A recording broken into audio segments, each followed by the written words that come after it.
Il y a 1 million de choses qui sont extrêmement intéressantes dans le dossier Jeffrey Epstein. À chaque fois que l'on en explore une ou on commence à explorer une piste, on s'est dit, bah tiens, ça serait bien de faire ça, ça serait bien de faire ça. On pourrait avoir en fait une chaîne qui soit 100% consacrée à l'affaire Epstein. On a déjà une playlist avec toutes nos vidéos. C'est bien chargé, la playlist. Ouais, elle est bien chargée, elle est bien chargée et puis c'est pas terminé comme vous le savez. Je vous prépare un nouvel épisode de l'enquête interdite qui va être voilà. Donc il y a plein d'aspects extrêmement intéressants. Je vous prépare une émission sur justement les nouvelles révélations autour des conditions de la mort de Jeffrey Epstein. Vous allez voir peut-être si j'ai le temps ça sera dans notre émission demain, si j'ai presque terminé ça. On verra. Mais en tout cas, il y a plein d'aspects intéressants. Et évidemment, même si le processus utilisé, et c'est volontaire par le département de la justice, pour rendre public ce dossier-là est extrêmement frustrant, extrêmement lent et globalement inutile. Encore une fois, je le répète, c'est fait exprès, il n'y a rien de hasard. Par moment, il y a certaines perles qui se retrouvent presque de manière surprenante, d'autant plus surprenante que rien n'est identifié, rien est mis dans son contexte.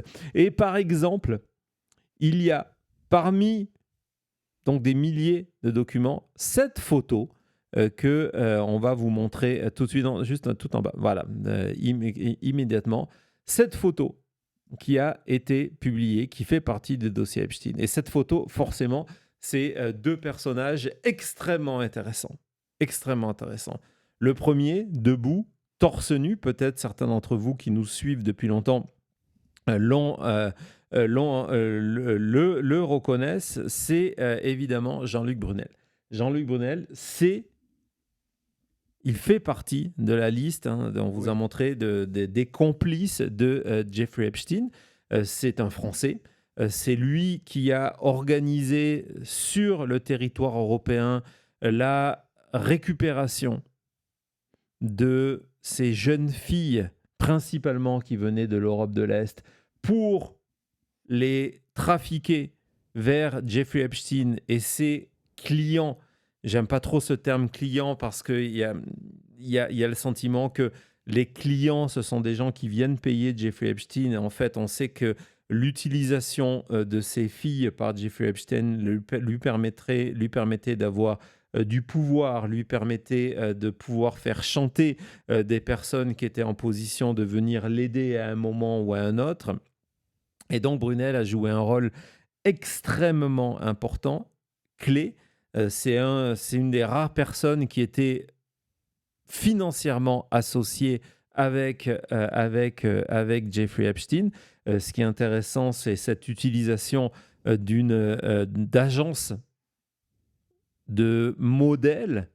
C'est quelque chose, vous le verrez dans notre prochaine enquête interdite, où on retrouve Donald Trump dans le même principe. On a un dossier qui va arriver sur Brunel parce que dans le dossier de ce qui a été rendu public depuis le 19, il y a quelques documents vraiment intéressants sur Brunel, dont vraisemblablement un outil de chantage créé par Epstein pour faire chanter Brunel aussi. Vous allez voir, c'est une histoire Wow. qui est complètement folle. Et ce qui est extrêmement intéressant avec Brunel, c'est que lui aussi est mort en prison Ouais. avant son procès. Et lui aussi s'est officiellement suicidé. Donc ça fait un énorme parallèle. Évidemment, vous avez deux acteurs extrêmement importants de ce réseau de traite des jeunes filles qui sont morts dans des conditions extrêmement similaires. Donc Brunel qui est debout et la personne qui le tient dans les bras, tout sourire, c'est Brett Ratner.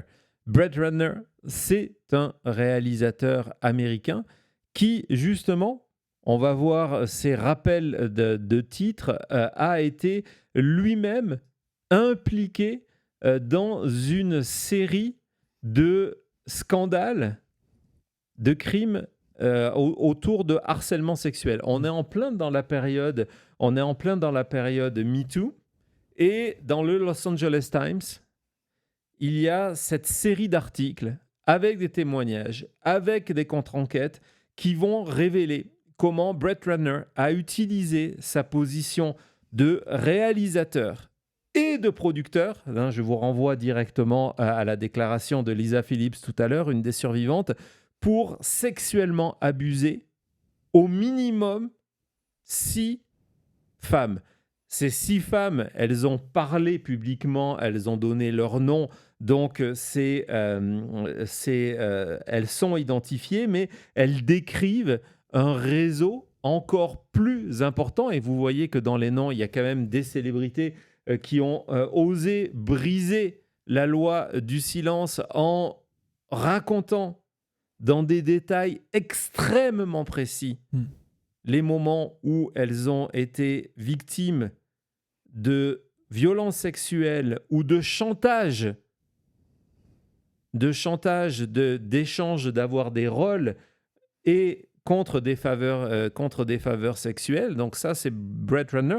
Quand je vous dis producteur, c'est que au-delà de... Pour que vous compreniez bien l'ampleur, et vous allez voir que c'est déjà un des premiers signes de l'histoire que je vais vous raconter, c'est que Brett Ratner, au moment où il se retrouve accusé par ces femmes, il est en position de force à Hollywood et il a sa société de production directement sur la partie du studio, ce qu'on appelle le lot de Warner. Il a donc Warner qui est dans l'actualité en ce moment, Warner Bros. Avec le rachat Paramount, le poids de Trump derrière, etc., etc. Et il a un accord de production avec Warner de 415 millions de dollars. Énorme. 415 millions de dollars pour faire ses films et pour en faire d'autres. Donc, c'est quelqu'un qui a une position de pouvoir extrêmement forte. Ses films sont des succès. Et voilà, c'est quelqu'un qui est dans le dossier Epstein. Ce sont des photos qui appartiennent à Jeffrey Epstein, où il est là avec Brunel. Ouais, exactement. Et cette photo, on n'a pas la date exacte, mais on voit que ce n'est pas dans les années 90. Voilà, c'est dans cette période-là où Ratner commence à avoir du énorme succès à Hollywood. C'est inquiétant quand on met les pièces du puzzle ensemble. Voilà, Ratner qui est accusé par au moins 6 femmes de ce genre de choses. Brunel, on connaît son parcours, de les voir ensemble dans une photo qui appartient à Epstein.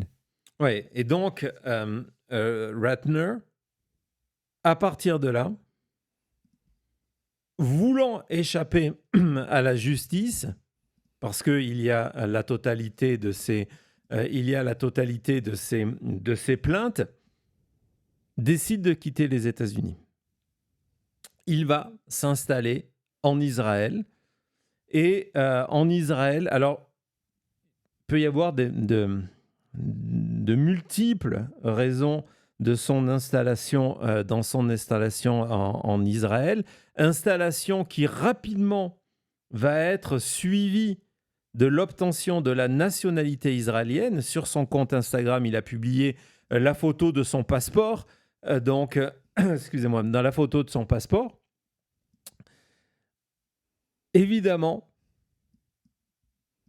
cette acquisition de la nationalité israélienne, son installation en Israël, au moment où il y a une crise, il est face à une crise au minimum médiatique aux États-Unis, c'est possible qu'il y ait eu d'ailleurs des arrangements financiers après, et on ne les connaît pas parce qu'il n'y a pas d'obligation de les rendre publics avec ces victimes-là qui acceptent de recevoir de l'argent en échange, qu'il n'y ait pas une procédure qui aille plus loin. Évidemment, on doit parler 2 secondes des conditions d'extradition. Il existe un traité d'extradition entre les États-Unis et Israël, mais c'est un processus extrêmement long, extrêmement compliqué, et qui fait que, par exemple, dans le cadre de cette extradition, il y a le fait que si un citoyen israélien est condamné à de la prison aux États-Unis, il ne purgera pas sa peine aux États-Unis, mais il purgera sa peine en Israël. Je ne dis pas que c'est la raison qui fait que Brett Ratner a choisi cette option-là, mais il faut la garder en tête dans sa démarche de quitter les États-Unis au moment où il est en énorme difficulté et de cultiver là-bas ses réseaux politiques. Je vais vous montrer une autre photo publiée par Brett Ratner. Vous allez vite comprendre qui sont ces réseaux politiques. Donc, c'est Brett Ratner avec Netanyahou et son épouse. Et puis, vu que nous sommes dans l'affaire Epstein, Thomas, est-ce que tu as reconnu la personne qui est avec Brett Ratner? Non. C'est Alan Dershowitz. Ah oui, c'est lui? C'est l'avocat de Donald Trump et l'avocat de Epstein. On a Ratner qui est lié directement à Alan Dershowitz, Jean-Luc Brunel, Epstein, Bibi Netanyahu et tu vas me dire quelqu'un d'autre. Non, forcément, le quelqu'un d'autre, c'est Donald Trump. Voilà. On va en parler dans quelques secondes. Voilà. Le nom de Brett Ratner. Donc, gardez en tête les éléments du puzzle. Hein, on est là, on fait un travail ensemble d'enquête. Je vous donne les éléments du puzzle. D'accord? Vous gardez en tête que Brett Ratner a eu sa carrière stoppée aux États-Unis après avoir été accusé de crimes sexuels. D'accord? Que Ratner figure dans le dossier Epstein, dans cette pose. Hein, ce n'est pas un élément social, vous comprenez bien, on n'est pas dans une photo d'une première, non. On va en voir d'autres, dans une première d'un film où on est à côté de personnes dont on ignore l'existence, mais on pose. Non, non, là, c'est dans un cadre plutôt convivial, on va dire ça, où Jean-Luc Brunel, qui est le complice de Jeffrey Epstein, est torse nu dans les bras de Ratner. OK? Donc, c'est un élément du puzzle. Vous avez son départ en Israël, sa nationalité en Israël, son amitié en tout cas ses relations avec Netanyahou, ses relations avec Alan Dershowitz. Donc, ce sont les éléments. Mais Ratner, donc on va les garder en tête, on va continuer parce que Ratner, c'est un nom dont vous allez entendre parler énormément dans les semaines qui arrivent. Tiens Thomas, on va écouter Melania. But what are the survivors? And First Lady Melania, can I ask you about your upcoming video? Can you tell us anything about that, your film? My film will be out on January 30th, so I'm looking forward to it, and I hope people will come and see it. It will be 20 days in my busy life before inauguration. Voilà, Melania, c'était le jour de la soirée des remises de prix au Kennedy Center. Et donc, elle parlait de la sortie prochaine de son film. Elle nous a annoncé aussi, pas sur le tapis rouge, elle a annoncé aussi qu'elle lançait, Thomas, une compagnie de production. Donc, on est extrêmement sérieux. Melania lance sa compagnie de production. Elle continue à être la première dame. Hein. Ben oui, elle a son bureau à la... Oups. Non, elle continue. Donc, si tu peux nous la montrer en fond derrière, cette compagnie de production qui va s'appeler Muse. La Muse, hein, Muse Film. Donc voilà, ça c'est le logo. Non, c'est vraiment, elle l'a posté sur sa page avec un M qui rappelle... M. Le film. Ouais, non. Quoique, c'est pas mal. Quoique, elle pourrait être dans M. Hein, toute cette histoire de... C'est pas mal. M le maudit. Juste aller voir de quoi le film parle. Et donc, la sortie de ce film-là, ça va être l'événement, en tout cas, regardez, Melania, le nouveau film, 20 jours vers l'histoire. Ça va être un des événements dont la sphère et le monde pro-MAGA, pro-Trump va faire que de ça, que d'en parler dans les prochaines semaines. D'ailleurs, à ce sujet, je vais vous montrer comment déjà Fox News, qui présentait en exclusivité la bande-annonce, nous annonçait la sortie de cet événement uniquement dans les salles de cinéma. Melania, vas-y Thomas. And first letting Give you an exclusive first look at the trailer for the new movie that hits theaters January 30th. Here's a look at Melania, the film. Here we go again.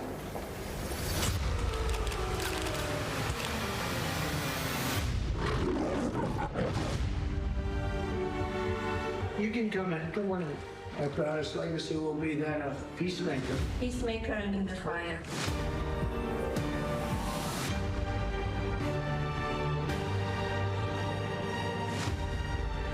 Beautiful. Together with like-minded leaders, we have a voice. Is it safe? It is safe.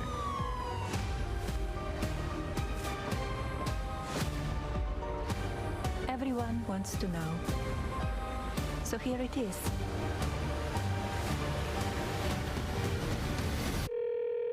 Hi, Mr. President. Congratulations. Did you watch it? I did not. Yeah, I will see it on the news. Melania, rated PG, exclusively in theaters January 30th.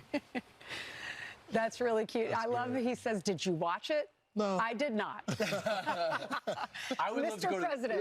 You know, it would be great for us to go to the White House to watch it. Wouldn't That's that a be great. You have That a is a theater, right? great idea. That would be- If and I'd White be- House is listening, And if they're worried about ruining the surprise, I'll be surprised.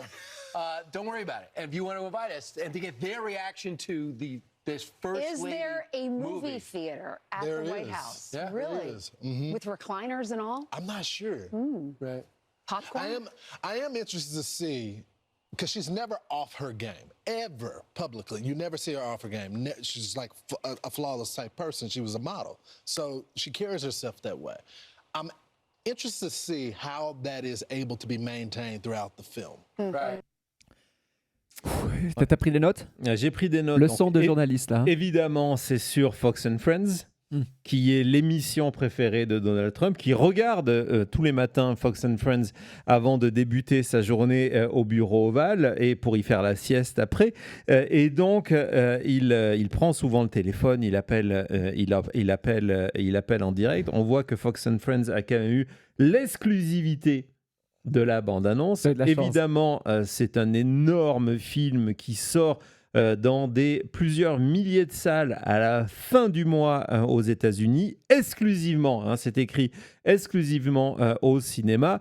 C'est une production, on a vu le lion, MGM qui appartient à Amazon. Qui appartient? Amazon appartient à Jeff Bezos. Jeff Bezos. Qui appartient à Donald Trump. Exactement. Donc, rien que là, c'est déjà intéressant. Et pour la petite blague, avant de revenir, parce qu'évidemment, tout ça est lié à notre dossier, avant de revenir sur l'affaire Epstein, ce qui est assez amusant, c'est que la deuxième partie, entre tous ces compliments faits sur Melania, le modèle, du coup, comme c'est un top modèle, elle a cette éducation, elle est parfaite en public, etc., etc.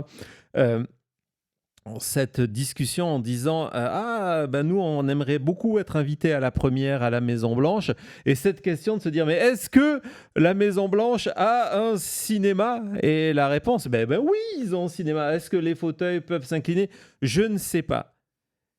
Et là, c'est qu'on voit qu'on est à un niveau de journalisme, parce que évidemment, oui, la Maison Blanche avait un cinéma, et vous savez c'est qui a détruit le cinéma? C'est Donald Trump. Je crois que cette partie-là... bon, après, ils vont vous dire oui, mais il va nous reconstruire quelque chose d'encore plus beau et tout ça. Et non, mais quelle gênance, tous ces segments. Ouais, et donc évidemment, il n'y a plus de cinéma à la Maison-Blanche. De toute façon, c'est même mieux, parce que... enfin... Ce qui est intéressant à savoir, c'est que ce documentaire, Thomas vous l'a dit, a été produit par Jeff Bezos, qui a besoin de Donald Trump, parce que non seulement il a Amazon, mais il a également une compagnie de fusées, lancement de satellites, etc., etc. Et ils ont besoin, cette compagnie a besoin des marchés publics, a besoin que la NASA lui donne des centaines de millions de dollars pour continuer à gagner de l'argent. Donc il y a cet aspect-là. Il y a différentes plaintes qui étaient en cours, dont la plupart ont disparu, d'attaques contre le fait que Amazon ait une situation de monopoly. Donc c'est vraiment important d'avoir la bénédiction de Donald Trump. Et c'est impossible de ne pas regarder ce documentaire dans ce filtre-là. Parce que, par exemple, ce documentaire sorti au cinéma, les documentaires qui sortent au cinéma, surtout aux États-Unis, il y en a vraiment pas beaucoup. Surtout pas dans un plan médiatique qui va être aussi important que ce qu'on va voir dans les prochaines semaines, et avec un budget de 40 millions de dollars. 40 millions de dollars, c'est en gros 10 fois le prix d'un documentaire, surtout que c'est un documentaire qui ne nécessite pas d'aller tourner à travers le monde. Et c'est un documentaire, ce qu'on a appris à ce moment-là, parce qu'on savait très peu dans ce documentaire-là. On s'est dit, OK, ça va être des archives, on va partir à travers le monde. Non, on va documenter, c'est le making-of de la journée où Melania va redevenir la First Lady. C'est juste les 20 jours. Donc, on la suit pendant 3 semaines, c'est tout. On la suit pendant 3 semaines. Quand je vous parle de 40 millions de dollars, sachez qu'en France, un film de cinéma coûte environ 6 millions. Donc, vous voyez combien coûte ce film-là. Lorsque vous avez des grandes productions françaises, par exemple, tenez, je vais vous faire une comparaison qui est extrêmement intéressante, c'est que le documentaire Melania a coûté plus cher que le Comte de Monte Cristo. Voilà, vous avez le Comte de Monte Cristo d'un côté, vous avez vu, j'espère, ce film, et de l'autre côté, le documentaire a coûté plus cher que le Comte de Monte Cristo. Ça se voit, non ? C'est 40 millions, encore une fois, ce n'est pas le budget de ce qui s'est passé pendant ces 20 jours. Ce n'est pas Melania Trump qui engage... Non, c'est le budget du film, de la production, des caméras qui ont suivi Melania Trump. Voilà, ça, le montage, 40 millions qui est passé dans tout ça. Et c'est sans le coût du marketing, parce que, évidemment, le P&R, on appelle ça aux États-Unis, c'est quelque chose d'en plus. Donc voilà, là c'est juste pour faire ça. Donc on va avoir besoin de vendre beaucoup de tickets pour rembourser tout ça. Donc on va énormément entendre parler de ce film-là. Je ne préfère pas imaginer combien de fois Donald Trump va en parler entre Truth Social et la Maison-Blanche en disant voilà, il faut absolument aller le voir. Mais pourquoi, évidemment, je vous parle de ce documentaire-là, parce que ce documentaire-là, et ça a été un choc pour énormément de monde, c'est le retour au cinéma de Brett Ratner. Alors, on sait que Brett Ratner, ce n'est pas un réalisateur de documentaire, mais on sait que Brett Ratner, depuis ses accusations de crimes sexuels, ne travaille plus à Hollywood. Il ne travaille plus à Hollywood, il n'a plus fait de film, et donc c'est son retour au cinéma. C'est-à-dire que pour ce projet-là, Melania Trump, ou les personnes dans l'entourage de Melania Trump, ou Donald Trump lui-même, on va revenir, se sont dit, tiens, on va aller chercher un réalisateur qui n'a aucune expérience dans le documentaire. Du documentaire. Qui ne fait plus de films. Qui ne fait plus de films. Qui n'habite pas ici. Qui s'est exilé en Israël et qui a été accusé de crimes sexuels. Pour faire un documentaire sur une femme. Sur une femme qui est mariée à quelqu'un qui était accusé de crimes sexuels. Parfait. Et dont elle était une amie de Jeffrey Epstein. On se rappelle des révélations partagé ici par Michael Wolff, qui nous racontait que la première fois qu'elle a eu une relation intime avec Donald Trump, c'était dans le jet de Jeffrey Epstein. Et donc, on retrouve tout à l'heure, je crois que c'était notre ami Desil qui avait cette expression de panier de crabe. On en est en plein dedans. C'est-à-dire que même sans connaître la photo qu'on vous a montrée en introduction de Radner avec Brunel, vous avez cette connexion extrêmement étrange où on va aller engager pour un projet, oublions Melania, un projet sur la première dame des États-Unis, on va aller engager un réalisateur qui ne travaille plus depuis qu'il y a eu ces accusations. Au-delà des accusations, il y a eu enquête, évidemment, des médias, et entre autres du Los Angeles Times. Regardez, encore une fois, la série de crimes sexuels qui sont reprochés à Ratner. Et malgré cela, dans la réalité, si c'était n'importe qui d'autre qui essaierait même d'avoir un visa, sa demande serait rejetée. Mais là, on se dit non, on va l'engager, on va lui donner un budget de 40 millions de dollars pour réaliser ce documentaire sur Melania Trump. C'est incroyable. C'est incroyable. Il n'y a aucune raison logique pour dire que les choses se passent comme ça. Aucune. Mais pourtant, l'histoire ne s'arrête pas. Alors, vous avez les pièces du puzzle. N'oublions pas, les pièces du puzzle, l'amitié avec Brunel, les accusations de crimes sexuels, le départ en Israël, la relation avec Netanyahou, l'amitié avec Dershowitz, l'avocat de Trump et de Epstein.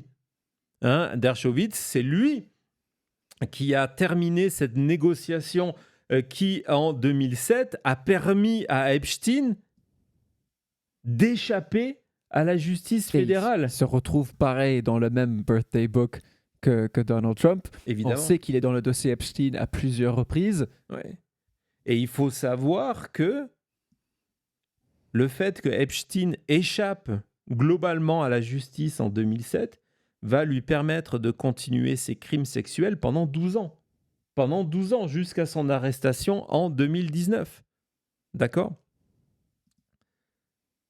Donc, vous avez toutes ces pièces-là. Le fait que ça soit ce même personnage qui réalise cette plongée dans les coulisses du retour au pouvoir de Donald Trump via Melania.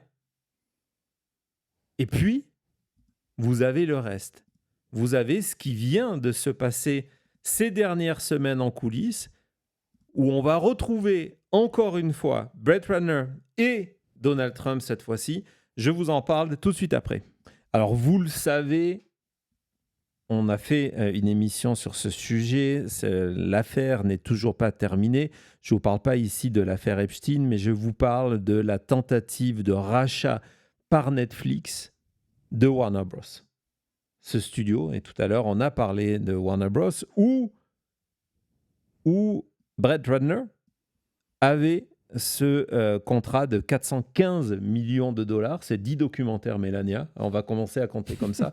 Avait ce contrat de 415 millions de dollars. Il avait son studio à l'intérieur du studio Warner Bros. Et ce contrat a été cassé par Warner au moment où, justement, Brett Ratner a été accusé de crimes sexuels et que Brett Ratner a préféré quitter les États-Unis.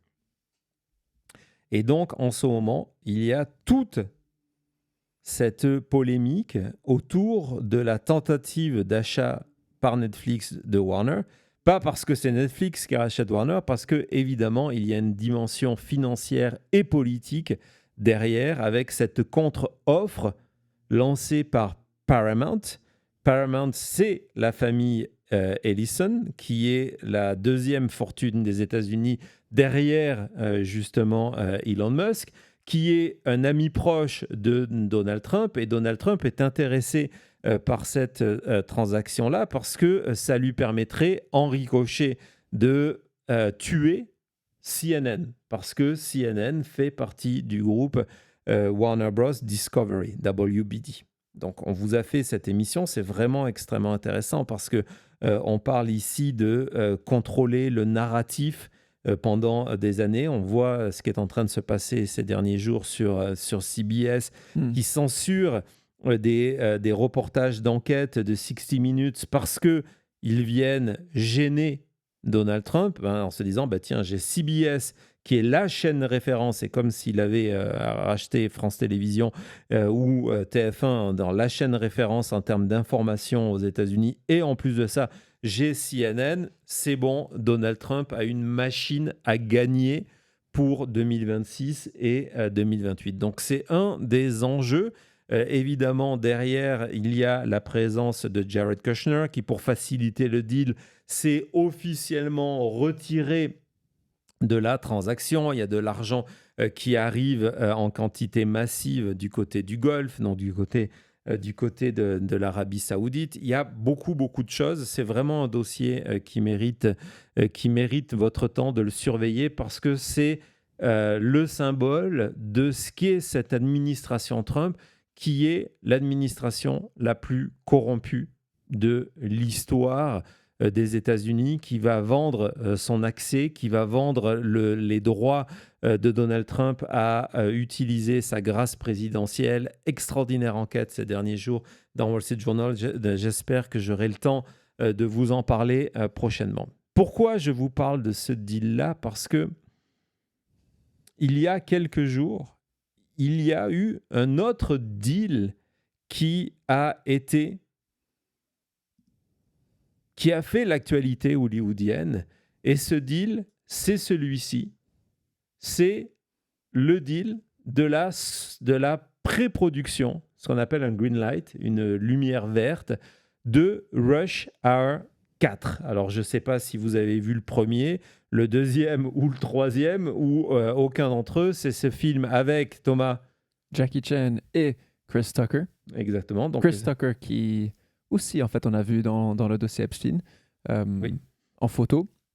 Et oui, c'est body cop, comédie policière qu'on a vu, le 1, le 2, le 3, des succès financiers, on va dire, énormes, qui étaient très populaires en début des années 2000. Exactement. Donc Rush Hour qui raconte c'est un buddy movies qui raconte, c'est basé sur les différences culturelles, cette histoire d'amitié entre un flic black de LA et un flic chinois joué par Jackie Chan qui a des problèmes de langage, de communication. C'est une comédie qui a rapporté énormément d'argent, et depuis des années, il y a cette idée de se dire on aimerait sortir un quatrième, refaire, en tout cas les acteurs avaient exprimé leur volonté de vouloir refaire un Rush Hour 4, et ce Rush Hour 4 ne s'est jamais fait parce que le réalisateur qui est un des coproducteurs, c'est Brett Ratner. Et donc Hollywood ne veut plus travailler avec lui. Et donc, il n'y a jamais eu de Rush Hour 4, même si les acteurs deviennent extrêmement âgés. Il y a eu plusieurs fois des rumeurs que le projet a été relancé, mais ça n'a jamais été le cas parce que cela voulait dire que non seulement il fallait que Ratner soit impliqué créativement, mais qu'il soit payé parce qu'il possède aujourd'hui une partie de ces droits-là. Et pourtant, il y a quelques jours, les propriétaires des droits de distribution, donc le studio de Rush Hour, ont annoncé qu'ils venaient de greenlighter cette suite-là. Et que cette suite avait été greenlightée sur demande de Donald Trump lui-même. Déjà, c'est quelque chose d'assez étrange lorsque le président des États-Unis est là à dire « je veux telle ou telle suite de films ». Et de loin, sans avoir sous cette perspective du dossier, on ne peut pas comprendre pourquoi Trump Et là, se mêler de se dire, OK, il nous donne des suites de films de notre enfance, quoi. Exactement, c'est un petit peu comme si vous aviez Emmanuel Macron qui appelle, je ne sais pas si c'est Gaumont ou si c'est Pathé, en disant, ouais, je veux un nouveau taxi ou je veux un nouvel épisode des Visiteurs. Ouais. Ça, c'est sans même parler du côté du CV, de ces éléments du puzzle mis en avant sur Radner. Et vous allez voir que du côté de Hollywood, on considère que si c'est ça le prix à payer pour faire un merge, c'est pas bien grave. Que oui, le film va coûter peut-être 200 millions de dollars, mais lorsque vous essayez de faire une transaction qui met près de 75 milliards de dollars, et les 200 millions, allez-y. Exactement. Et que du coup, évidemment, la difficulté de ça, c'est que cela implique Blade Runner, quelqu'un qui a été accusé de crimes sexuels. Et donc, on va voir cette vidéo en nous expliquant que via Donald Trump, le concept de quelqu'un qui a été cancel n'existe plus, c'est-à-dire on est en train de uncancel la personne qui a été cancel. Vas-y Thomas. They're finally making Rush Hour 4, mainly because Donald Trump has personally intervened and told them to do it. You'll remember Rush Hour. Whoa! Damn! Well, they were all directed by Brett Ratner. And I hear you saying, well, hang on a second. Isn't Brett cancelled? Surely a cancelled man hasn't become uncancelled. Yeah. Do you know there's a lot of it about? Wow. Should we retire the phrase cancelled and call people postponed? Yes. Don't you think? Yeah. He was accused by multiple women of sexual assault, despite having sort of thought there was no way back. I mean, a lot of people have sensed the world has turned a little bit, and he's been desperately trying to get himself uncancelled. The world seemed to shift a little bit when Trump was re-elected, and an awful lot of people are doing everything they can to try and ingratiate themselves with Trump. You know, it's very transactional, his relationships with people. But he thinks, I need a masterstroke to really get my feet under the table with the Trumps. And so he... So he really found one. You're so right. It's so cynical. He has directed a documentary about Melania. Amazon have paid $40 million for this documentary, which is an absolutely nuts price for a documentary. I mean, nuts beyond. It's almost like they're paying for something else. I'm not suggesting they are. Oh my God, because I love Jeff Bezos, and I know that he's a stand-up guy, and so apparently Melania, who's, I mean, let's face it, never been any friend to the sisters, liked the fact that he was cancelled. I mean... Postponed, I'm so sorry. It's going to get a brief theatrical release, which, as we know, Amazon doesn't always do, but for this, for some reason, again, Bezos has seen it, we haven't. So he's in a position of power, we're not. Oh, I don't think he's seen it. Why would you bother? The Amazon documentary is quite interesting because almost all the top executives who are going to have to market and release this documentary are women. They will not like this one bit. But anything for the Donald? Donc, vous avez un monde où quelqu'un qui est figuré dans le dossier Epstein, qui a été accusé de crimes sexuels, va, a réalisé le documentaire de Melania, et qui, va pouvoir reprendre une carrière à Hollywood, de réaliser un film, une franchise extrêmement populaire à un moment où ça ne se faisait pas. Et donc, évidemment, il y a cette question du pourquoi qui se pose. Et je ne suis pas la seule à le poser. Je vais vous montrer cette légende sous cette photographie de Trump et Radner ensemble, parce que oui, évidemment, il y a photographie, on va y revenir. Et donc, c'est The Puck News, dont je vous ai parlé. The Puck, c'est ce très vieux titre américain qui parle uniquement de la politique aux États-Unis et qui se dit, mais pourquoi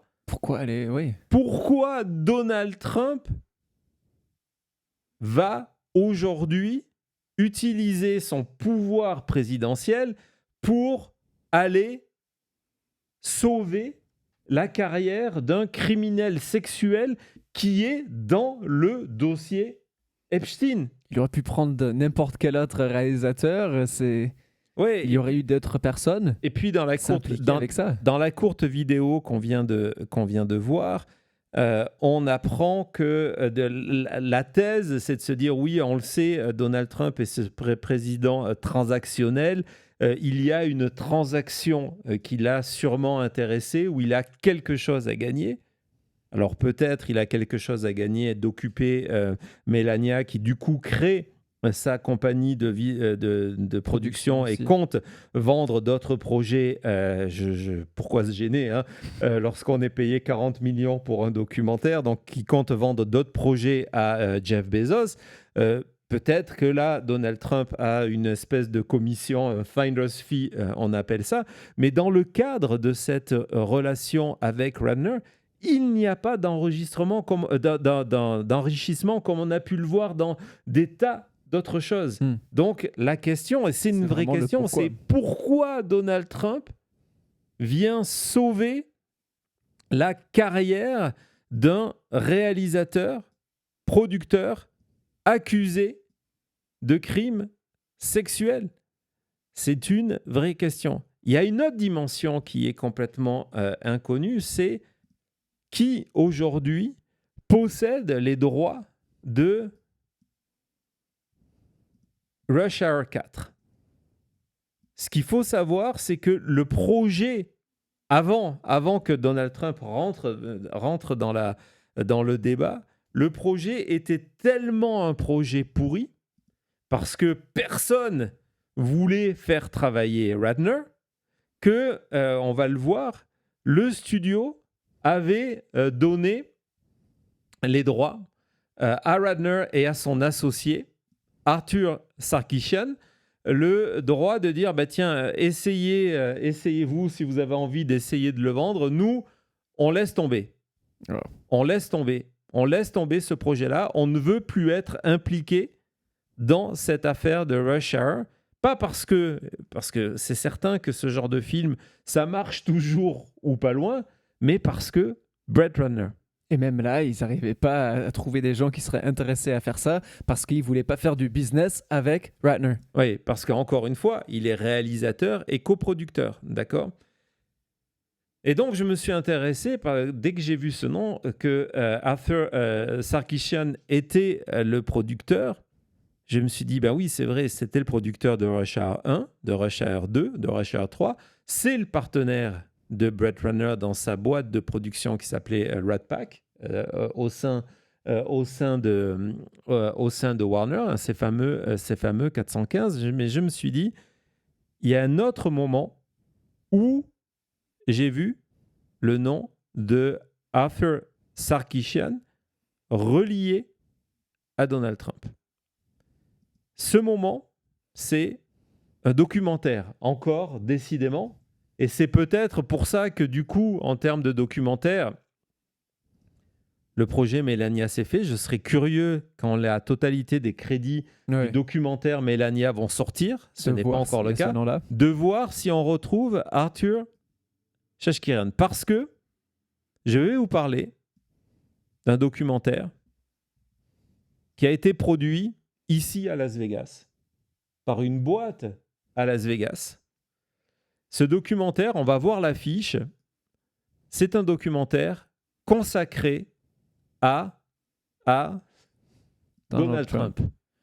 The Man You Don't Know, l'homme que vous ne connaissez pas, grand-père, mon Dieu, Grandfather Humanitarian Patriot. Ouais. Et regardez, là en bas, produit, et il est en deuxième place par Arthur Sarkisian. Donc ce documentaire-là, c'est un documentaire qui a été fait pendant la campagne, qui n'a pas été fait honnêtement pour gagner de l'argent, parce que c'est un documentaire qui a coûté de l'argent, parce qu'il a fallu payer les intervenants. Dans ce documentaire que j'ai vu pour vous, les intervenants sont Lara Trump, sont Don Jr. et sont Kimberly Guilfoyle. Donc payé. Exactement, qui sont l'entourage habituelle de Donald Trump. Je pense qu'on a une deuxième affiche, tu peux nous la montrer. Et donc, vous voyez, Global Ascension Studio Present. Encore une fois, vous avez le nom de Arthur Chashkaran en dessous. Et donc, ce qui est intéressant, c'est de s'intéresser à cette boîte de documentaires qui a produit ce documentaire pro-Trump.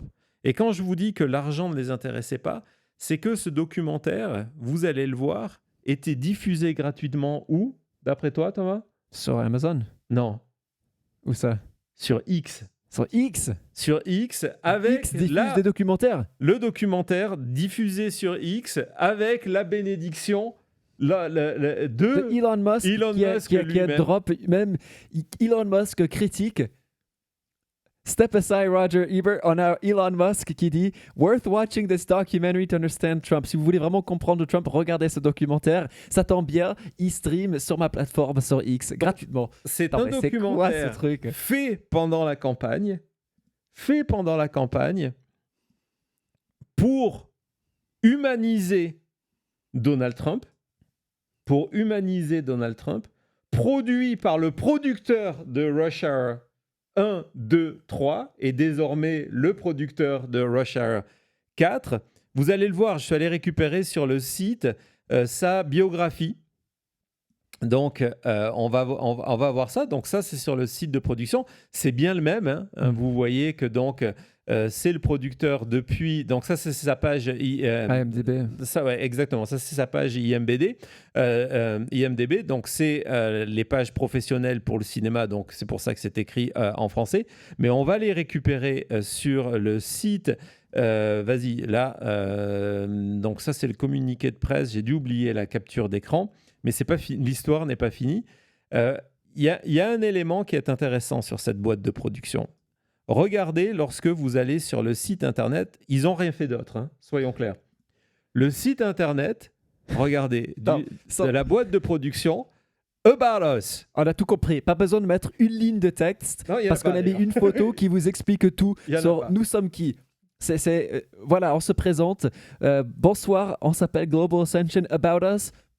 Trump. Et donc, dans le cadre de mon enquête, et c'est vraiment une enquête que j'ai menée morceau par morceau, parce que cette histoire, cette relation entre le producteur de Rush Hour et ce documentaire pro-Trump, personne ne l'a jamais relevé. Vous êtes ici la première fois où on le découvre. Donc oui, ça c'est le communiqué de presse pour la sortie du documentaire qui vous confirme bien le rôle de Arthur Chashkaran en expliquant... Qui est en train de dresser à Trump là des... Ah, attends, mais c'est fou. Bien trouvé tout ça. Qui est là nous expliquer comment, voilà, grâce à ce documentaire, on est tellement touché, honoré de pouvoir comprendre qui est vraiment Trump. C'est lui qui dit tout ça. C'est le producteur de Rush Hour 4. Qui est là à dire tout ça. Il y a une manière dont Donald Trump a gagné de l'argent de 2021 à 2024. Il y a plein de manières, mais est-ce que tu sais comment Donald Trump gagnait principalement de l'argent? Hors vendre du merch, il vendait son nom?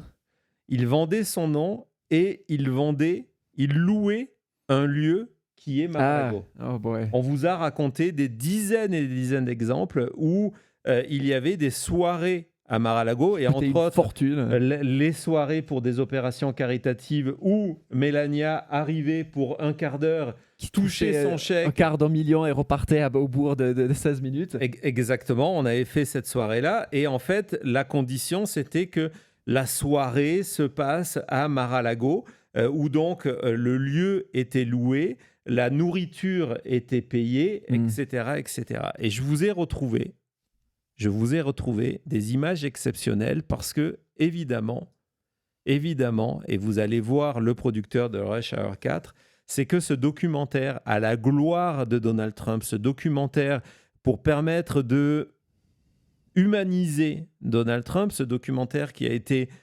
streamé gratuitement sur X avec la bénédiction de Elon Musk, il a été présenté où ? Il a été présenté à Mar-a-Lago, où Donald Trump s'est déplacé lui-même, ce qui n'est pas tout le temps le cas. Il y a des tas de soirées à Mar-a-Lago et Donald Trump n'est pas toujours là, où il s'est déplacé lui-même pour venir saluer le travail de son ami qui est... Arthur Sarkisian. Donc, bon, allons voir Exactement. ça. Allons voir ça. They're finally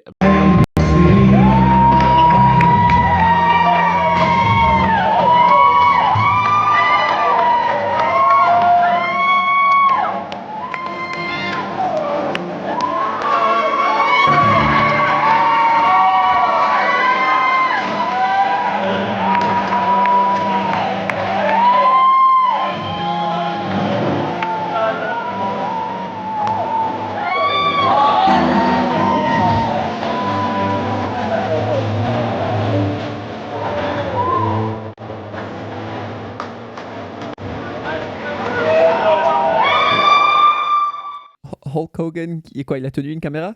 Non, il a tenu sa boisson parce qu'il venait présenter sa boisson Ah ouais, on voit ça. avec Incroyable. la bénédiction de Trump. Donc voilà. Incroyable. Donc regardez, c'est L'excitation Trump sur qui la arrive. scène, là, c'est... Il y a le poster du film là derrière. Ouais. Il arrive saluer tout le monde. Voilà, donc là on va voir dans une seconde. Ça, c'est la photo que vous avez vue sur le site pour expliquer About Us. Et regardez. regardez qui est derrière Trump. C'est ça. C'est Kim. C'est Kimberly Guilfoyle qui est là.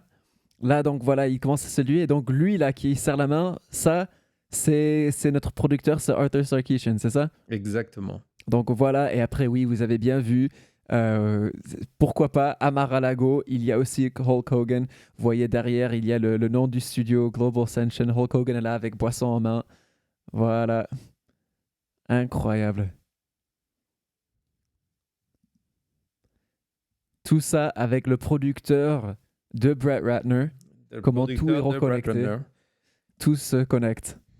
Il y a une dernière pièce à garder. Évidemment, Brett Ratner, on va vous montrer les photos. Brett Ratner connaît Melania et Trump depuis quand? Depuis les mêmes années où Donald Trump et Melania faisaient ces fameuses parties avec Jeffrey Epstein. On va vous montrer. Donc ça, c'était pour une soirée. Vous allez voir, ils sont bien... la plupart du temps, la photo qui circule, c'est celle-ci. Ouais, elle a été recadrée. Il y a une raison pour laquelle elle a été recadrée. Parce que là, comme ça, il n'y a que 2 prédateurs sexuels sur la photo. Ouais. C'est pas Epstein, mais regardez qui était avec eux lors de cette soirée.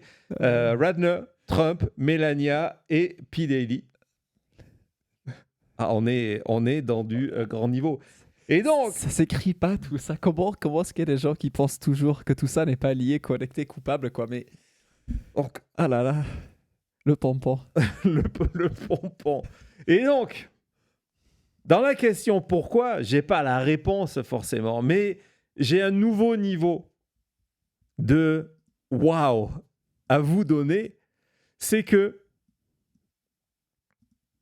Brett Ratner, le pauvre, figure-toi Thomas, que Brett Ratner a dû quitter les États-Unis. Oui, il est parti. Il a quitté fui, les États-Unis. Il a fui pour l'Israël. Lorsque son nom s'est retrouvé dans ces affaires d'accusations sexuelles. Je ne vais pas les détailler, vous avez l'article. Ce sont des accusations extrêmement précises. Donc il a quitté, il est allé en Israël, où il a demandé sa nationalité israélienne. Hein, d'accord ? Mais le problème, c'est que c'est dur de réaliser des films qui se passent aux États-Unis depuis l'Israël. Exactement. Et c'est pour ça que depuis... Pardon ? Comment il a fait ? Il n'a pas réalisé le film en zoom. Depuis quelques mois, Brett Ratner, celui qui est sur la photo, remontre-nous cette photo avec non, celle-là, mais avec Jean-Luc Brunel. Brett Ratner qui est avec Jean-Luc Brunel, qui est là, qui est dans le dossier Epstein depuis quelques mois. Brett Ratner, excusez-moi, habite à Mar-a-Lago. Il habite à Mar-a-Lago. Je ne sais plus que dire. Qu'est-ce qu'il vous faut de plus ? Qu'est-ce qu'il vous faut de plus ? Ouais, et allez, là, je suis pas... non, mais la phrase continue, c'est là où ça devient troublant. C'est qu'il est officiellement invité par Melania, mais... Ils ne sont pas encore rencontrés. Ils ne se sont pas rencontrés. C'est-à-dire que Melania l'a choisi comme réalisateur de son film qu'elle voulait même je te veux comme réalisateur et viens vivre chez moi. Viens vivre à Mar-a-Lago. Tu seras mon invité. Mais je ne te connais Mais pas. je te connais pas. Mais faisons ce film ensemble pour 40 millions. Mais je te connais pas. Et tiens, et pendant ce temps, mon mari, qui est aussi le président des États-Unis, va relancer ta carrière à Hollywood. Voilà. Non mais qu'est-ce qu'il vous faut de plus? Là, on coupe les micros, on coupe les lumières. On la peut, clé on sous peut la le porte, drop. c'est On fini, peut le quoi. drop. Qu'est-ce que... Et toutes ces pièces du puzzle, je peux vous garantir que personne, pour l'instant, vous êtes les premiers à les voir ensemble. La partie coproducteur, documentaire, pro-Trump, le Grift, etc., Mar-a-Lago, personne ne les a jamais vus. C'est ce qu'on vous offre ici à Maintenant Média. Voilà, à tout de suite. C'était la chute.